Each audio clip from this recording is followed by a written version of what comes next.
મિત્રો સ્વાગત છે તમારું ચેનલની અંદર। મિત્રો એનટીપીસીની પરીક્ષાઓ નજીક આવી રહી છે, એની સાથે સાથે આપણે રોજ એક પેપર જે છે એમાંના સારા એવા દાખલાઓ મૂકી રહ્યા છીએ। આજે આપણે ત્રીજું પેપર મૂકી રહ્યા છીએ। આના પહેલાં બે પેપર ઓલરેડી મૂકી ચૂક્યા છીએ। જે લોકો નવા હોય, ના ખ્યાલ હોય, એ લોકો અચૂકથી બે વિડીયોઝને જોઈ લે, જેથી એને આઈડિયા આવી જાય કે ભાઈ કઈ ટાઈપના ક્વેશ્ચન્સ જે છે અત્યાર સુધી પૂછાણા છે અને હવે કઈ ટાઈપના પૂછાઈ શકે। તો આજે આપણે પહેલો પ્રશ્ન જે છે એનાથી ચાલુ કરીએ છીએ। પહેલો પ્રશ્ન તમારી સ્ક્રીન ઉપર જોઈ રહ્યા છો કે તમને પૂછવામાં આવ્યું કે ભાઈ કોઈ બે સંખ્યાઓ છે, એમનો એલસીએમ અને એચસીએફ એમનો જે ગુણનફળ છે એ 32 છે અને તેઓની વચ્ચેનું જે અંતર છે એ 4નું હોય, તો આ બંને સંખ્યાઓનો સરવાળો શું થશે? હવે આ દાખલો છે ને એને ગણી શકાય, પણ મને એવું લાગ્યું કે આને કોઈ ગણવાની જરૂર જ નથી, બરાબર છે? કારણ કે જુઓ, મને એવું લાગ્યું કે ભાઈ બે સંખ્યાઓ જે છે એલસીએમ અને એચસીએફ, બરાબર છે, એનો જે ગુણાકાર છે એ 32 છે, ઓકે, અને એમની વચ્ચેનું અંતર જે છે એ શું છે? તો કે ભાઈ એમની વચ્ચેનું અંતર જે છે એ 4 આપણને કહી દીધું છે, તો એનો સરવાળો મને કીધું, બરાબર? એટલે મેં એવું વિચાર્યું કે ભાઈ હું માનો કે એક સંખ્યા એ અને બી આવી હું ધારું છું અને એ બંનેનો ગુણાકાર જે છે એ 32 હું માનું, તો મેં એવા અંક પસંદ કર્યા કે કયા કયા હોય। તો મને એવું લાગ્યું કે ભાઈ 8 × 4 હું લઈ શકું કે ન લઈ શકું, એટલે કે 8 ચોખ્ખું 32 થાય છે, તો કે હા। અને એ બંને વચ્ચેનું અંતર જે છે એને શું કીધું કે 4નું હોવું જોઈએ, તો 8 અને 4નું અંતર જે છે, બરાબર છે, એ મને 4 લાગે છે। એટલે મેં એવું વિચાર્યું કે તો બે સંખ્યાઓ 8 અને 4 હોય તો એમનો આપણને સરવાળો પૂછ્યો છે, તો મેં એવું વિચાર્યું કે ભાઈ 12 થાય છે, તો 12 ઓપ્શનની અંદર આપેલા છે, તો કે હા આપ્યા છે। પેલું જ ઓપ્શન 12 હતું, એટલે મેં આ દાખલાને કોઈ પણ રીતે ગણ્યો નથી અને સીધો જવાબ મને મળી જાય છે। બીજો દાખલો પૂછવામાં આવ્યો કે કોઈ એક દુકાનદાર છે એ વસ્તુની છાપેલી કિંમત પર 10%ની છૂટ આપે છે, છતાં 20% લાભ કમાય છે, તો છાપેલી કિંમત 1200 હોય તો એ વ્યક્તિની ખરીદ કિંમત કેટલી હશે? ઓકે, પ્રશ્ન આપ સમજી ગયા કે ભાઈ કોઈ દુકાનદારે છે એક વસ્તુની ઉપર એવું કહે છે કે ભાઈ 10%ની ડિસ્કાઉન્ટ આપે છે, બરાબર છે, એટલે એમઆરપી ઉપર 10% ડિસ્કાઉન્ટ આપે છે અને છતાં એને 20% લાભ મળે છે એ વેચે પછી, તો એની ઉપર છાપેલી રકમ છે ને 1200 છાપ્યા છે। હવે પૂછવામાં એવું તો એને કેટલામાં લીધી હશે?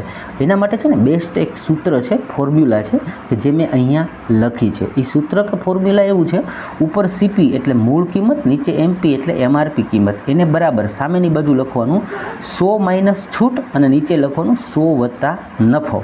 તો હવે રકમમાં શું આપ્યું છે જુઓ, આપણે અહીંયા સીપી અને એમપીને બેને લખીએ તો જો શું કહે છે, વસ્તુની છાપેલી કિંમત ઉપર 10%ની છૂટ આપે છે, એટલે અહીંયા 100 માઇનસ 10% કરવું એટલે 90 આવ્યા, બરાબર। પછી નીચે લખ્યું છે કે ભાઈ એ 20% લાભ કમાય છે, એટલે એમપી 100 વત્તા 20 એટલે નીચે 120 થયા।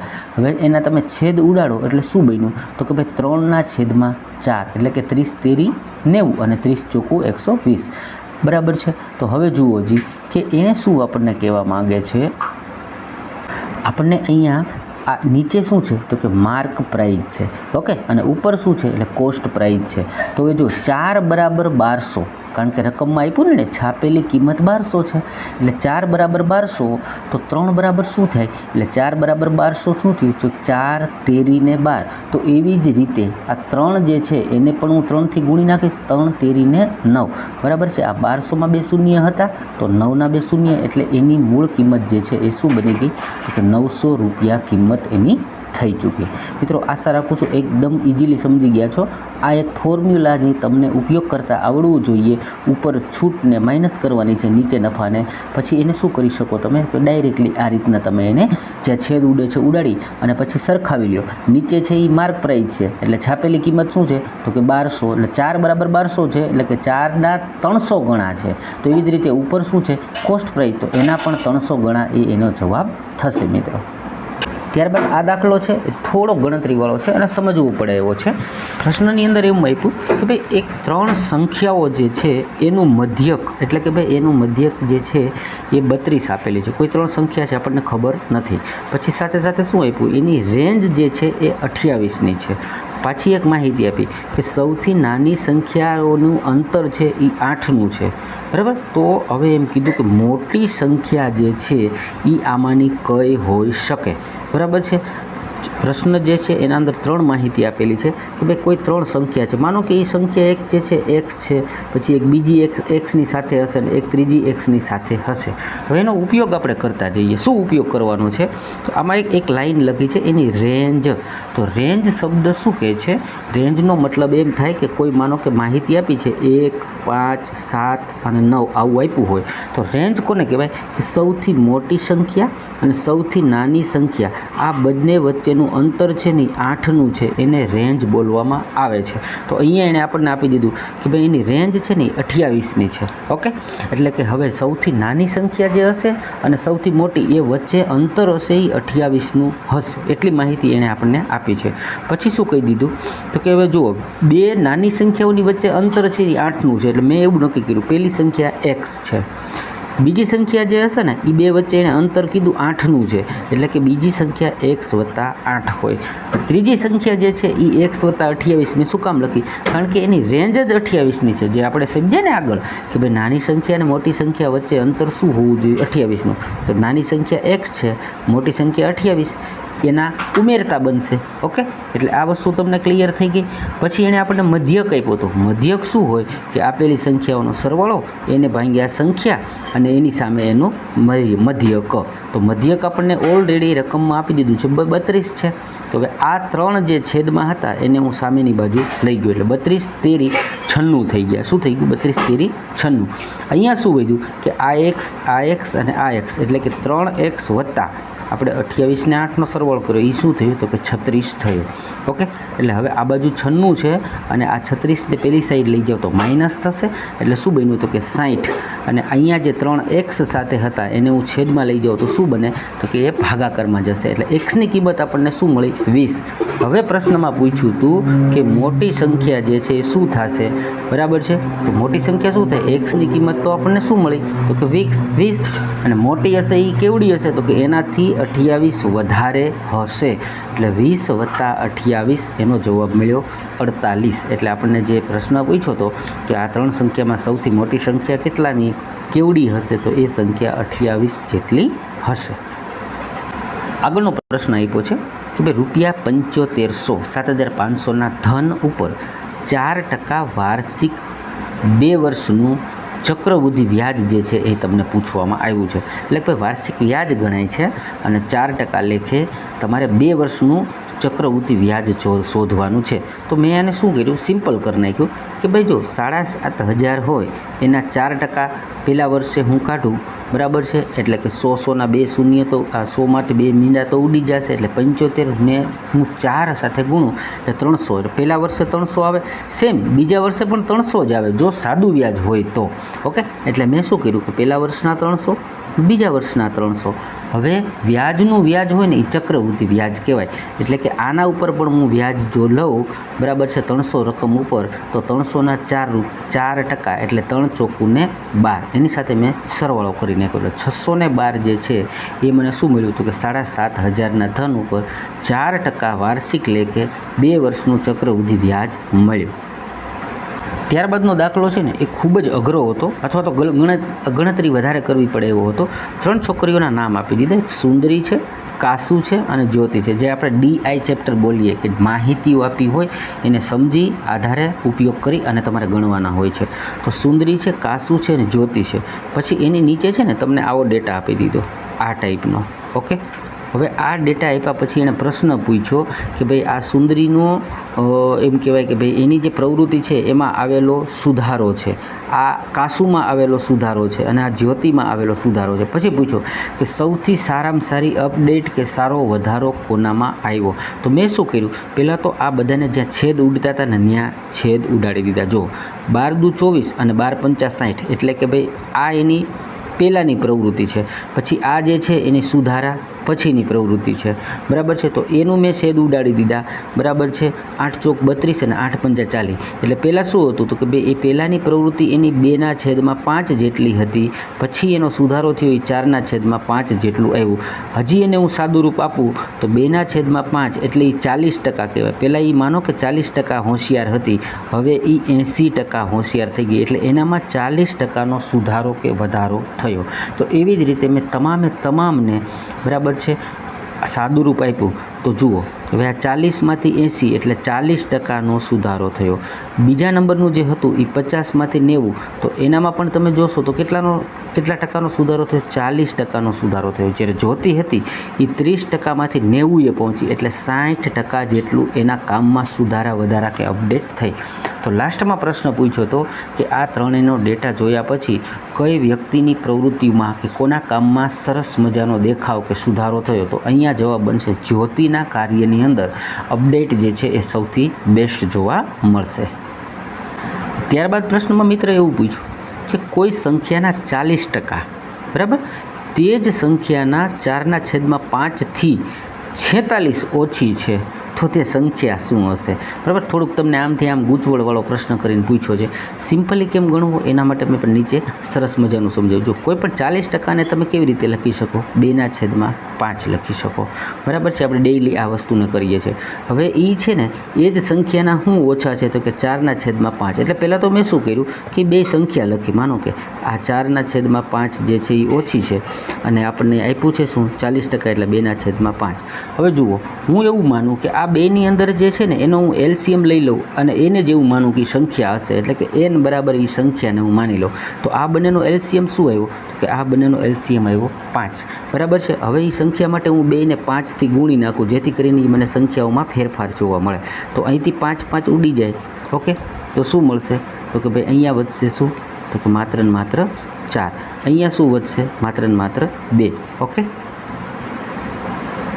તો જો હવે વધ્યું શું? તો કે 2 વધ્યા અને 4 વધ્યા. હવે એ બંને વચ્ચેનો અંતર છે એ કેટલાનું છે? તો કે એ બંને વચ્ચેનું અંતર છે ને 2નું છે. તો રકમ તો એમ કહે છે કે એ બંને વચ્ચેનું અંતર જે છે ને એ 46થી ઓછું છે. તો મેં આ બંનેનું જ અંતર લઈ લીધું. એ મેં ધાર્યું હતું શું? તો કે n, અને n મેં શું ધાર્યું હતું? તો કે લસા તરીકે 5. અને એ શું છે? તો કે એ બંને વચ્ચેનું 2નો ગેપ છે. એટલે કે અંતર જે છે એ કેટલાનું આવ્યું? 23નું. એટલે હું આને 5 × 23 કરી નાખું તો એ જે છે એ મને જવાબ સ્વરૂપે મળી જશે. આશા રાખું છું કે સમજાઈ ગયું. શોર્ટમાં કહી દઉં શું કર્યું મેં. આ પહેલાં શું કરી દીધા મેં? તો કે અપૂર્ણાંકમાં ફેરવા. મને સંખ્યા ખબર નથી એટલે મેં શું કર્યું? બેનું એલસીએમ લઈ લીધો. એલસીએમ શું આવ્યો? 5. મેં એવું ધાર્યું કે એ જ સંખ્યા છે જે મેં એલસીએમ લીધો ને એ જ, બરાબર છે, એવું મેં ધારી લીધું. તો શું બન્યું કે એલસીએમ લીધા પછી મને 2 શબ્દ મળ્યા, 2 મળ્યા અને 4 મળ્યા. હવે આ બંને વચ્ચે તફાવત જે છે ને એ કેટલાનો છે? તો કે એ બંને વચ્ચે તફાવત ખરેખર 2નો છે ને રકમ એમ કહે છે કે 46નો છે. બરાબર, તો કે 2 બરાબર 46 થયા. તો 1 બરાબર શું થયું? તો કે 23 થયું. તો મેં ધારેલી સંખ્યા શું હતી? તો કે 5. તો 5ને હું 23 સાથે ગુણી નાખું એ મારો જવાબ બનશે. હવે મને લાગે છે કે તમે આરામથી સમજી ગયા છો. એક લાઈક અચૂકથી કરતા રહેજો મિત્રો. ત્યારબાદ પ્રશ્ન પૂછ્યો કે જો A/B એને આપી દીધું છે કે 3/7, બરાબર છે, તો તમને પૂછ્યું 4A + 5B 9A + 2B. આનું કંઈ કરવાનું નહોતું કે જ્યાં એની કિંમત છે ને એની જગ્યાએ તમે 3 મૂકી દો અને બીની જગ્યાએ તમે 7 મૂકી દો. બરાબર છે, એટલે તમને આન્સર મળી જાય. તો મેં અહીંયા એ પાછું મૂક્યું કે 4A + 5B. તો હવે જો એની સાથે મેં શું કર્યું? તો કે એની કિંમત મૂકી 3 એટલે 4 × 3 = 12. પછી 5ને અહીંયા મૂક્યું. 5ની સાથે બીની કિંમત શું છે? તો કે 7 એટલે 7 × 5 = 35. અહીંયા પાછું 9 એટલે 9 × 3 = 27 અને અહીંયા પાછું 2 × 7 એટલે 14. તો આ જે છે એ તમારે માત્ર ને માત્ર રેશિયો સ્વરૂપે દેખાડવાનું હતું. એટલે કે ભાઈ 47/41 તમારો જવાબ બને છે. આગળનો પ્રશ્ન સંપૂર્ણ થિયરી ઉપરથી હતો. હવે ત્રિકોણની 2 બાજુની લંબાઈ આપી દીધી. એક બાજુ છે 4 સેન્ટીમીટર, બીજી છે 10 સેન્ટીમીટર. હવે ત્રીજી બાજુની લંબાઈ એને એમ કીધું કે ભાઈ એ માની લઉં હું, એ સેન્ટીમીટર છે. તો હવે નીચે આપેલા વિકલ્પોમાંથી સાચું શું બને? તો એના માટે વિકલ્પમાં જોતા પહેલાં તમને આટલી ખબર હોવી જોઈએ કે ભાઈ એક ત્રિકોણનો એક નિયમ હોય છે જે મેં અહીંયા લખી દીધો છે. શું નિયમ છે? કે ત્રીજી બાજુ જે હોય ને કોઈ પણની એ આપેલી 2 બાજુના અંતરથી મોટી હોય. એટલે અહીંયા આપણને 2 બાજુનું અંતર શું આપ્યું છે? એક આપી છે 6 અને એક જોઈ લઈએ આપણે કઈ આપી છે? એક 4 અને 10 આપી છે. બરાબર, તો એક આપી છે 4 અને એક આપી છે 10. એ બંનેનું વચ્ચેનું અંતર શું છે? 6. તો કે એનાથી મોટી હોવી જોઈએ એટલે 6થી મોટું એ હશે. ઓકે, પછી શું લખ્યું છે? કે અને સરવાળાથી નાની હોવી જોઈએ. હવે આ બંનેનો સરવાળો કરું 10 ને 4 તો કે 14 થાય. એનાથી નાની હોવી જોઈએ એટલે એ 14થી નાની હોવી જોઈએ. બસ આટલી ખબર હોય તો તમે આનો આન્સર કરી શકતા હતા. એટલે આખી થિયરી જ પૂછવામાં આવેલી હતી, બરાબર છે. જો થિયરી તમને આ નોલેજમાં હોય તો તમે આનો જવાબ આપી શકતા હતા. આપણે એક થિયરી જ પૂછી લીધી કે ભાઈ કોઈ ત્રિકોણ ABCમાં 10A વત્તા 10B વત્તા 10C બરાબર શું થાય. પછી ઓપ્શનની અંદર ઘણા વિકલ્પો હતા, એમાંનું એક ઓપ્શન આ હતું કે ભાઈ એનો સરવાળો છે ને એ જ પાછો કે ભાઈ એના ગુણાકારને બરાબર હોય છે. આ ટ્રિગ્નોનો ક્વેશ્ચન છે, આ એક થિયરી જ પૂછવામાં આવી હતી. એટલે તમારો રાઈટ આન્સર માત્ર ને માત્ર ખાલી જોઈને જવાબ આપવાનો હતો. નેક્સ્ટ ક્વેશ્ચન જોઈએ તો એણે પૂછ્યું છે 4 અંકની સૌથી મોટી પૂર્ણ વર્ગ સંખ્યાને, બરાબર, 4 અંકની સૌથી નાની પૂર્ણ વર્ગ સંખ્યાથી વિભાજિત કરતાં ભાગફળ તરીકે શું મળશે. બરાબર, એટલે તમારે 4 અંકની સૌથી મોટામાં મોટી પૂર્ણ વર્ગ સંખ્યા જે છે આના પહેલાં થિયરીમાં પૂછી લીધેલો છે, બરાબર છે. તો 99 છે ને એનો તમે વર્ગ કરો ને 9801, બરાબર છે. આ શું થાય તો કે 4 અંકની મોટામાં મોટી પૂર્ણ વર્ગ સંખ્યા થઈ. કારણ કે એના પછી 100 આવે તો 100નો વર્ગ તમે કરશો તો શું થઈ જશે, 10,000 થઈ જશે, બરાબર. તો એ કેવડી થઈ જશે, 5 અંકની રકમ બની જશે. એટલે 4 અંકની તમને મોટામાં મોટી પૂર્ણ વર્ગ સંખ્યા પૂછે ને તો 9801 છે. ઓકે, હવે એને શું કીધું કે ભાઈ 4 અંકની સૌથી નાની પૂર્ણ વર્ગ. સૌથી નાની જો પહેલાં તમે 30 કરો ને તો 30નો વર્ગ 900 થયો એટલે 3 અંકની થઈ, બરાબર. એટલે એના પછી 31 અને 32નો તમે વર્ગ કરશો એટલે પહેલામાં પહેલી 4 અંકની નાનામાં નાની સંખ્યા મળી 1024. હવે ઓપ્શન કેવા આપી દીધા એણે કે ભાઈ કાં તો એ 10ને સમાન છે, કાં તો 10થી વધુ છે, યા તો 10ને 9ને સમાન છે, અથવા 10થી ઓછું છે. તો હવે જુઓ જી, આને તમે જ્યારે છેદ ઉડાડો, માનો કે ઉપર 10 હોત તો 10 એકા 10થી હાલત, એટલે 10થી ભાગ હાલતો નથી. પછી 9થી કરો તો 10, અહીંયા નીચે આપણે 10 જ માનીએ ખાલી, અને 10 ગુણ્યા 9 કરો તો 90 થાય. તો ઉપર તો 98 છે એટલે 9થી પણ ભાગ હાલતો નથી. એટલે તમે એવું ન કહી શકો 9ને સમાન છે. તમે શું કહી શકો કે એ જે જવાબ હશે એ 10થી ઓછું છે, બરાબર, અને 9થી વધારે છે. આશા રાખું આપ સમજી ગયા છો. વિડીયોને લાઈક અચૂકથી કરજો અને નવા હોય તો ચેનલ સબસ્ક્રાઈબ કરવાનું ભૂલતા નહીં. કોઈ પણને મટીરિયલ જોઈતું હોય, કોઈ ડેટા લેવા માંગતા હોય તૈયારી માટે તો મારો કોન્ટેક્ટ કરી શકે છે.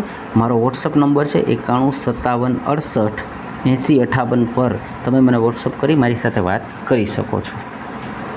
ત્યારબાદ આપી દીધું કે ભાઈ A, B અને C 3 વ્યક્તિઓ છે, સાથે કાર્ય કરીને 1800 રૂપિયા કમાણા. હવે એ 6 દિવસ કાર્ય કર્યું, બીએ 4 દિવસ કાર્ય કર્યું ને સીએ 9 દિવસ કાર્ય કર્યું.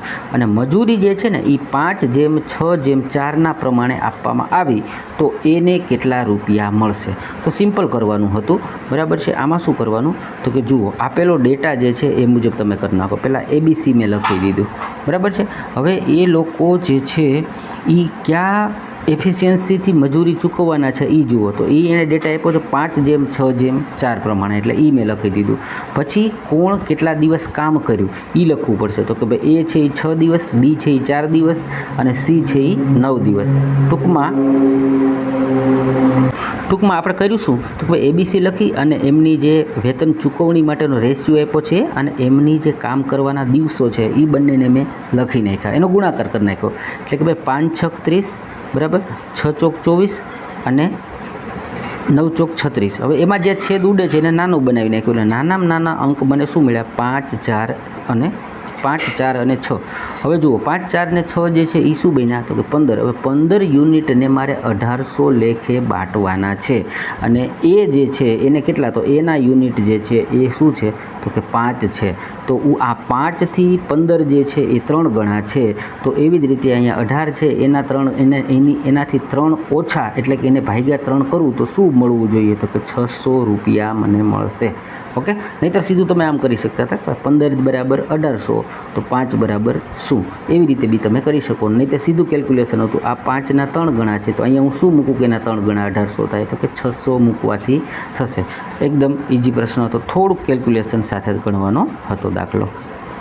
ત્યાર પછી જે રકમ આપેલી હતી એના અંદર છે ને આપણે જે કહીએ કે ભાઈ કામના દિવસોને એ ટાઈપની માહિતી હતી. તો કે ભાઈ જો એમાં એવું હતું કે 8 આદમી રોજ 9 કલાક કામ કરે તો 20 દિવસે કોઈ કાર્ય પૂરું કરે છે. હવે આપ્યું 7 આદમી રોજની 10 કલાક કાર્ય કરે તો કેટલા દિવસે કાર્ય પૂરું થશે? તો સિમ્પલ હતું, જે આપ્યું છે એ આ બાજુ લખી નાખો, બીજાને આ બાજુ લખી નાખો. જ્યાં છેદ ઉડે છે, માનો કે અહીંયા 10થી છેદ ઉડે છે તો અહીંયા તમે છેદ ઉડાડી શક્યા. જ્યાં છેદ નથી ઉડતા તો એને ડાયરેક્ટલી તમે ગુણાકાર કરી નાખો અને આ 7 જે છે એને તમે અહીંયા લઈ લો. એટલે જવાબ તમને આવશે, સોરી, આ 7 જે છે એ તમારા છેદમાં આવશે. બરાબર છે. 8 નવા અને એને ગુણ્યા 2, 8 નવા 72, 72 ગુણ્યા 2 144 ને આ છેદમાં ગયા એટલે કે 7. આ તમારો રાઈટ આન્સર બનશે. ત્યાર પછીનો જે પ્રશ્ન છે ને, આ વારંવાર ગ્રુપ ડી એનટીપીસીમાં પૂછે છે. આ તમે ગોખી જ નાખજો અને તમને પૂછશે એબીસી શું. બરાબર, સિમ્પલ વસ્તુ હતી કે જ્યારે આ ટાઈપનું આપે ને, બરાબર છે, અને તમને આવું પૂછે ને એનો જવાબ જે છે ને એ તમને આમાં એ પૂછે, બી પૂછે, સી પૂછે ને તો એ 1 થશે. પણ જો એબીસીનો સરવાળો પૂછે ને તો 3 થશે. કેવી રીતે? મેં આમાં વેલ્યુ મૂકી જોઈ, જુઓ તમે.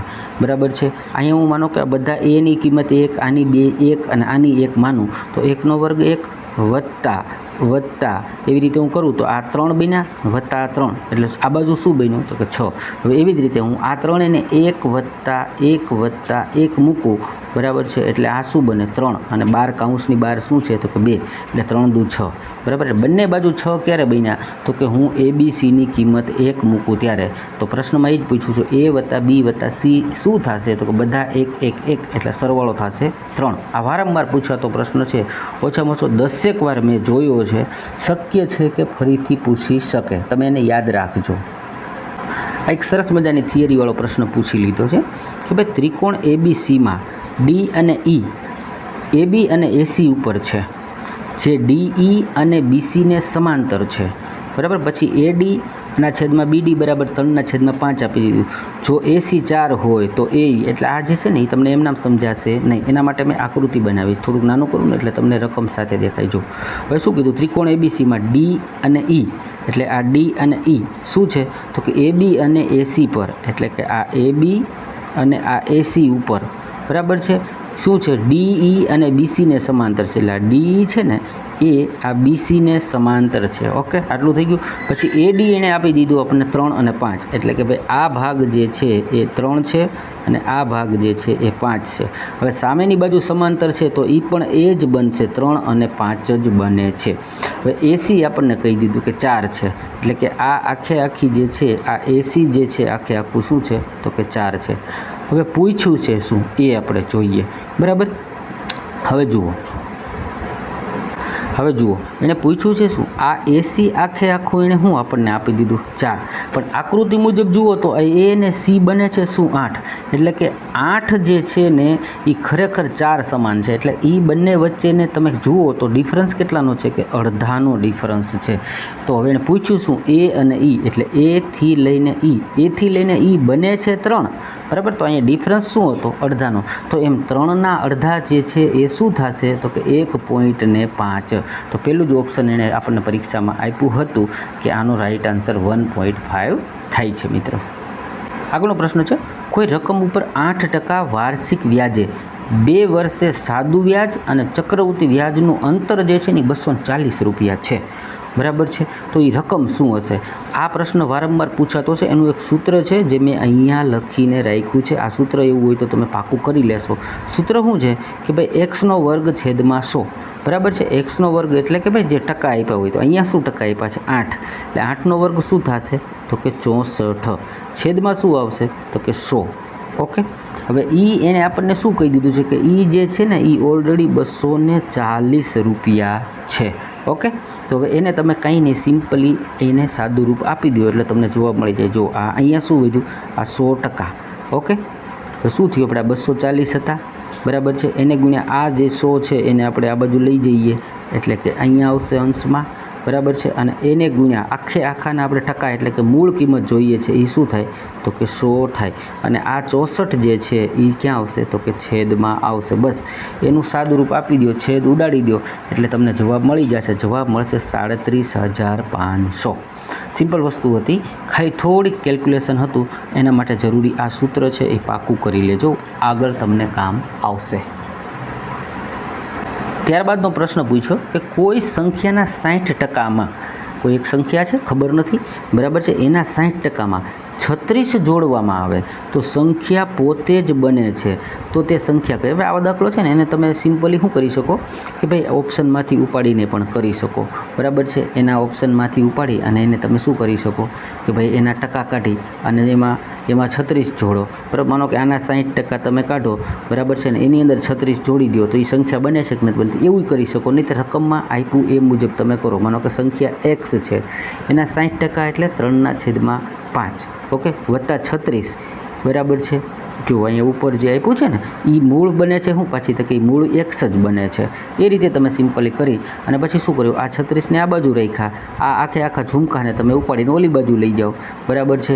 એ રીતે તમે કરી દો એટલે આ 3x બની ગયા, એને મેં ઉપર મૂક્યા, બરાબર છે. અને અહીંયા આ પ્લસમાં હતા એટલે સામે જશે એ માઇનસ થશે, બરાબર. x માઇનસ 3x અને આ 5 જે હતો એને આપણે લઈ લઈએ 5, ઓકે. પછી એનું સાદુરૂપ આપો એટલે 36, બરાબર છે. અહીંયા આ આખું છે એનું સાદુરૂપ આપો એટલે 5x માઇનસ 3 એટલે 5માંથી 3x જાય તો 2x વધે એટલે ઉપર વધ્યા 2x, બરાબર. અને છેદમાં 5ના 5 હતા. હવે જે છેદ ઉડે છે એ તમે ઉડાડજો. માનો કે 2થી ઉડાડો તો કે 18 અને આને સામે લઈ જાઓ 18 × 5 = 90 તમારો આન્સર બને છે. પછીનો પ્રશ્ન જે છે 3 સંખ્યાઓ આપેલી છે જે 1/2/5 પ્રમાણે છે અને એનો લસા જે છે 120 આપેલો છે. તો એનો ગુસ્સા ક્યાં હોગા એ આપણને પ્રશ્નમાં પૂછી લીધું છે.